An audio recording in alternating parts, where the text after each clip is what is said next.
नमस्कार साथियों, स्वागत है आप सभी का कृष्णा एकेडमी के यूट्यूब चैनल पे। मेरा नाम है कृष्णा मिश्रा और आज है 27 अगस्त 2022। तो आज के हम लोग कुछ महत्वपूर्ण करंट अफेयर्स को देखेंगे। उसके पहले हम अपने कल के करंट अफेयर का शॉर्ट में रिवीजन कर लेते हैं। तो हमारे कल के करंट अफेयर का पहला क्वेश्चन है कि भारत ने यूनेस्को की अमूर्त सांस्कृतिक विरासत सूची में अंकित करने के लिए किस नृत्य शैली को नामांकित किया है। तो ये किसको किया है? तो गरबा नृत्य शैली को नामांकित किया गया है। और ये गरबा नृत्य शैली कहाँ का है? तो आप बताएंगे गुजरात का। उसी तरीके से इंडिया रास भी कहाँ का है? तो गुजरात की नृत्य शैली है। उसी तरीके से टिप्पणी जुरून ये भी कहाँ का है? तो ये भी गुजरात का है। जबकि कुचिपुड़ी कहाँ का है? तो आंध्र प्रदेश का है। ठीक। और ये गरबा नृत्य वही जो तारक मेहता का उल्टा चश्मा आप लोग देखते हैं ना, उसमें जो दया भाभी डांडिया करती हैं, ये डांडिया का ही एक नाम है। मतलब ये नृत्य शैली है जो डांडिया से होता है। और कब होता है? तो नवरात्रि के महीने में आयोजित होता है। ठीक। चलिए, हमारा अगला प्रश्न है कि इंडिया क्लीन एयर समिट का चौथा संस्करण किस शहर में आयोजित किया जा रहा है? यह बेंगलुरु में आयोजित किया जा रहा है। हमारा अगला प्रश्न है कि यूनाइटेड किंगडम में भारत के अगले उच्चायुक्त के रूप में किसे नियुक्त किया गया है? तो यह विक्रम दोराई स्वामी को नियुक्त किया गया है। हमारा अगला प्रश्न है कि किस राज्य सरकार ने 2022 में छात्रवृत्ति प्रदान करने के लिए ब्रिटिश उच्चायोग के साथ एक समझौते पर हस्ताक्षर किया है? तो यह झारखंड सरकार ने किया है। हमारा अगला प्रश्न है कि किस समूह ने नई दिल्ली टेलीविजन लिमिटेड यानी कि एनडीटीवी में 29.2% हिस्सेदारी का अधिग्रहण किया है? तो यह अडानी समूह ने किया है। हमारा अगला प्रश्न है कि किस देश में विदेश मंत्री डॉक्टर एस जयशंकर ने अगस्त 2022 में भारतीय दूतावास का उद्घाटन किया है? तो यह पराग्वे में किया है। हमारा अगला प्रश्न है कि शोधकर्ताओं की एक टीम ने भारत और किस देश में लंबी उंगलियों वाले चमगादड़ों की एक नई प्रजाति की खोज की है? तो यह श्रीलंका में किया है। हमारा अगला प्रश्न है कि अगस्त 2022 में किस बीमा कंपनी ने इलेक्ट्रिक वाहनों ईवी के लिए one stop solution portal all things EV launch किया है? तो यह HDFC इर्गो द्वारा लॉन्च किया गया है। हमारा अगला प्रश्न है कि किस दिन को इंटरनॉट दिवस के रूप में मनाया जाता है? तो 23 अगस्त को मनाया जाता है। तो इंटरनॉट दिवस तो 23 अगस्त को मनाया जाता है। जबकि अगर आपसे पूछा जाएगा इंटरनेट दिवस कब मनाया जाता है, तो आप बताएंगे 29 अक्टूबर को। इंटरनॉट अलग है और इंटरनेट अलग है। इंटरनेट उस व्यक्ति को कहते हैं जो व्यक्ति मोबाइल चलाने के साथ साथ कम से कम इंटरनेट के बारे में, यानी इंटरनेट चलाने के साथ साथ इंटरनेट का इतिहास की जानकारी भी रखता हो, ऐसे व्यक्ति को ही इंटरनेट व्यक्ति बोलते हैं। ठीक। और इंटरनेट दिवस कब मनाया जाता है? तो 23 अगस्त को मनाया जाता है। वहीं 17 अगस्त को क्या मनाया गया है? तो मदन लाल ढींगरा की पुण्यतिथि मनाया गया है। 20 अगस्त को क्या मनाया गया है? तो 20 अगस्त को 3 प्रमुख दिवस मनाया गया है। कौन कौन सा? पहला विश्व मानवता दिवस मनाया गया है। ठीक। दूसरा है कि विश्व मच्छर दिवस मनाया गया है। और उसके बाद से तीसरा है कि विश्व अक्षय ऊर्जा दिवस भी 20 अगस्त को ही मनाया जाता है। ठीक। वहीं अगर बात किया जाए 19 अगस्त को, तो 19 अगस्त को विश्व फोटोग्राफी दिवस मनाया गया है। हमारा अगला प्रश्न है कि किसने, मतलब रक्षा अनुसंधान और विकास संगठन DRDO और किसने vertical launch short range surface to air missile का सफलतापूर्वक परीक्षण किया है? तो भारतीय नौसेना ने किया है। ठीक है। तो दोस्तों, ये थे हमारे कल के कुछ महत्वपूर्ण करंट अफेयर का रिवीजन। अब हम लोग चलेंगे अपने आज के करंट अफेयर पे। और आज के करंट अफेयर का हमारा पहला क्वेश्चन है कि उत्तर प्रदेश सरकार ने किसको एक पर्यटक स्थल के रूप में विकसित करने का निर्णय लिया है? यह कन्नौज को लिया है। और कन्नौज किस लिए फेमस है? तो कन्नौज को इत्र की नगरी कहा जाता है। ठीक है। यानी कि उत्तर प्रदेश सरकार ने कन्नौज को इत्र पर्यटन स्थल के रूप में विकसित करने का निर्णय लिया है। इस पहल के तहत सरकार दिसंबर 2022 में कन्नौज में एक अंतर्राष्ट्रीय इत्र मेले का आयोजन करेगी। तो अगर आपसे क्वेश्चन पूछ लिया जाएगा कि कन्नौज में एक अंतर्राष्ट्रीय इत्र मेले का आयोजन कहाँ किया जाएगा, तो आप बताएंगे कन्नौज में किया जाएगा। ठीक। और जिले में बन रहे इत्र पार्क का पहला चरण भी 15 नवंबर 2022 तक पूरा कर लिया गया है। तो आपसे क्वेश्चन ये भी पूछ सकता है कि हाल ही में उत्तर प्रदेश के किस जिले में इत्र पार्क बनाया जा रहा है, तो आप बताएंगे कन्नौज में बनाया जा रहा है। क्यों बनाया जा रहा है? क्योंकि इत्र जो है, इत्र कन्नौज को इत्र नगरी के नाम से जाना जाता है और कन्नौज का जो इत्र है सरकार की एक जिला एक उत्पाद पहल के तहत आता है। ठीक है, हमारा अगला प्रश्न है कि अगस्त 2022 में रक्षा अनुसंधान और विकास संगठन यानी कि DRDO के नए अध्यक्ष के रूप में किसे नियुक्त किया गया है? तो यह डॉक्टर समीर वी कामत को नियुक्त किया गया है। यानी DRDO के नए अध्यक्ष कौन बन गए? तो डॉक्टर समीर वी कामत बन गए। यह किसकी जगह लेंगे? तो डॉक्टर सतीश रेड्डी की जगह लेंगे। वहीं अगर बात किया जाए एस सोमनाथ, तो एस सोमनाथ किसके अध्यक्ष हैं? तो यह इसरो के अध्यक्ष हैं। किसको हैं? इसरो के अध्यक्ष हैं, आप इन्हें भी याद रखेंगे। यानी कि प्रतिष्ठित वैज्ञानिक डॉक्टर समीर वी कामत को रक्षा अनुसंधान एवं विकास संगठन का नया अध्यक्ष नियुक्त किया गया है। डॉक्टर कामत सतीश रेड्डी का स्थान लेंगे, जिन्होंने रक्षा मंत्री के वैज्ञानिक सलाहकार के रूप में नियुक्त किया गया है। तो अगर आपसे क्वेश्चन पूछ लेगा कि हाल ही में रक्षा मंत्री के वैज्ञानिक सलाहकार के रूप में किसे नियुक्त किया गया है, तो आप बताएंगे जी सतीश रेड्डी को। ठीक, और इससे पहले डॉक्टर कामत जो थे वह जुलाई 2017 से DRDO में नेवल सिस्टम एंड मटेरियल्स के महानिदेशक थे। ठीक है दोस्तों, हमारा अगला और मोस्ट इंपॉर्टेंट क्वेश्चन है कि 25 अगस्त 2022 को 31वें व्यास सम्मान से किसे सम्मानित किया गया है? तो डॉक्टर असगर वजाहत को सम्मानित किया गया है। किसे सम्मानित किया गया है?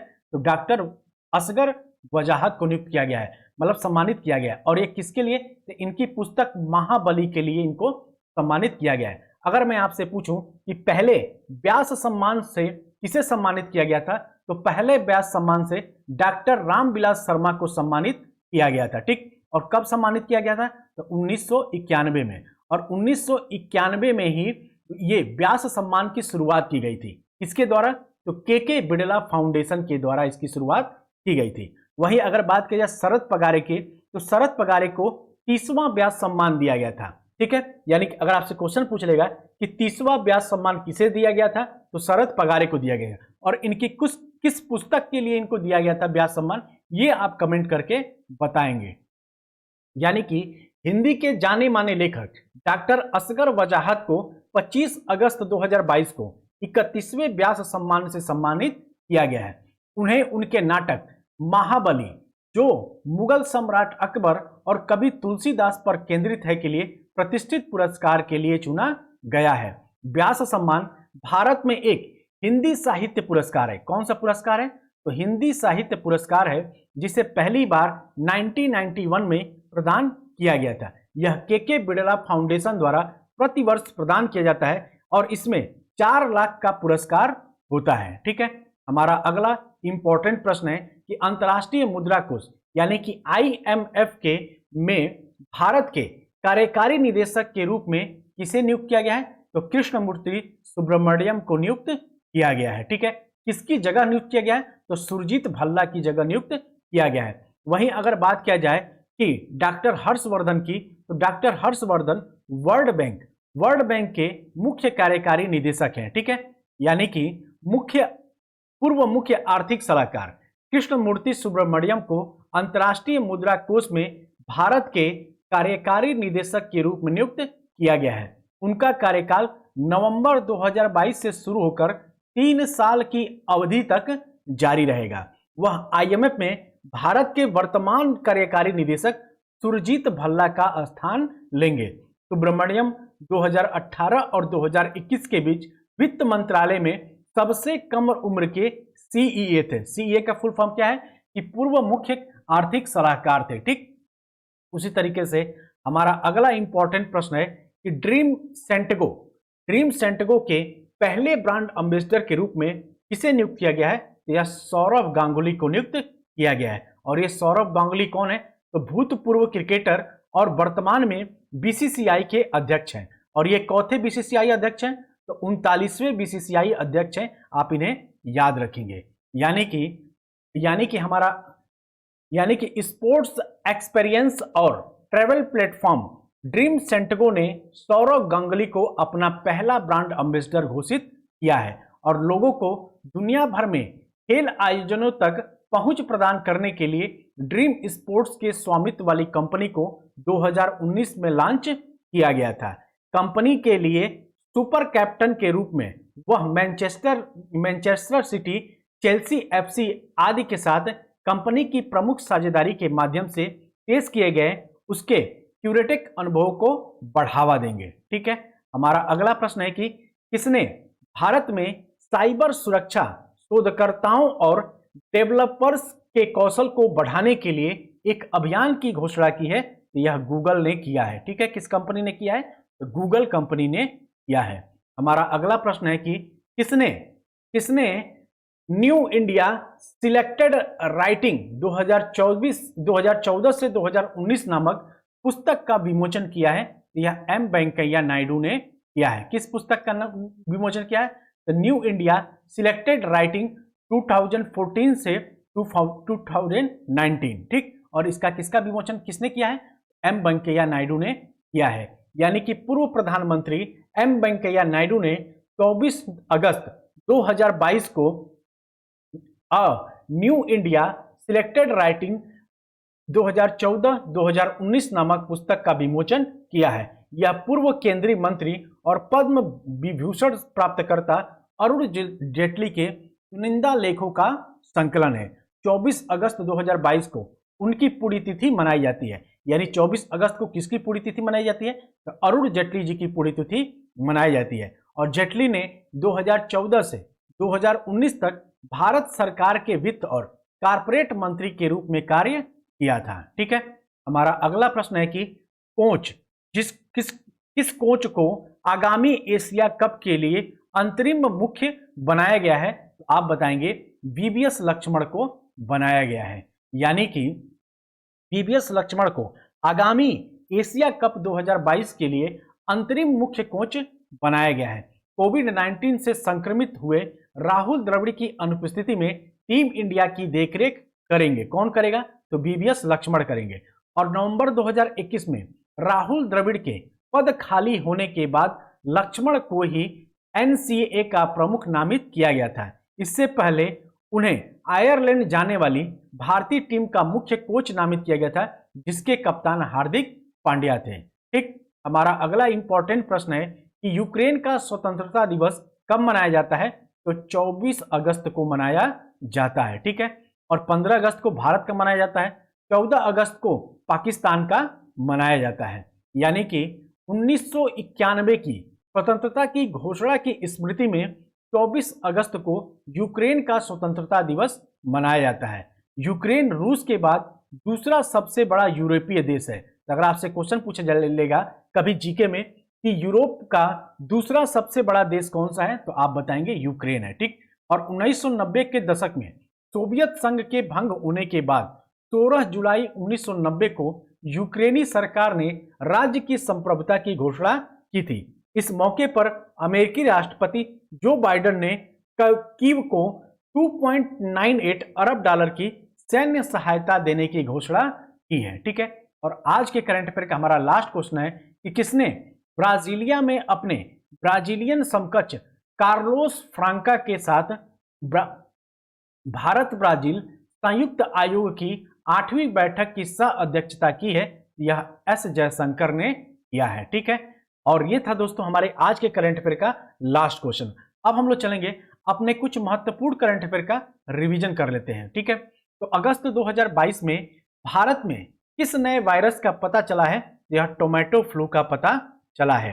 हमारा अगला प्रश्न है कि आयुष्मान भारत PMJAY यानी कि प्रधानमंत्री जन आरोग्य योजना के तहत ट्रांसजेंडर व्यक्तियों के लिए एक समावेशी और समग्र स्वास्थ्य पैकेज प्रदान करने के लिए भारतीय स्वास्थ्य प्राधिकरण और इसके बीच एक समझौते ज्ञापन पर हस्ताक्षर किए गए हैं। यह सामाजिक न्याय एवं अधिकारिता विभाग के लिए इसके साथ समझौता किया गया। किसके लिए? तो ट्रांसजेंडर व्यक्तियों के लिए समावेशी और समग्र स्वास्थ्य पैकेज प्रदान करने के लिए ऐसा किया गया है। हमारा अगला प्रश्न है कि हिंदुस्तान पेट्रोलियम कॉर्पोरेशन लिमिटेड ने अगस्त 2022 में किस शहर में अपनी गोबर से संपीड़ित गोबर से संपीड़ित बायोगैस परियोजना शुरू की है?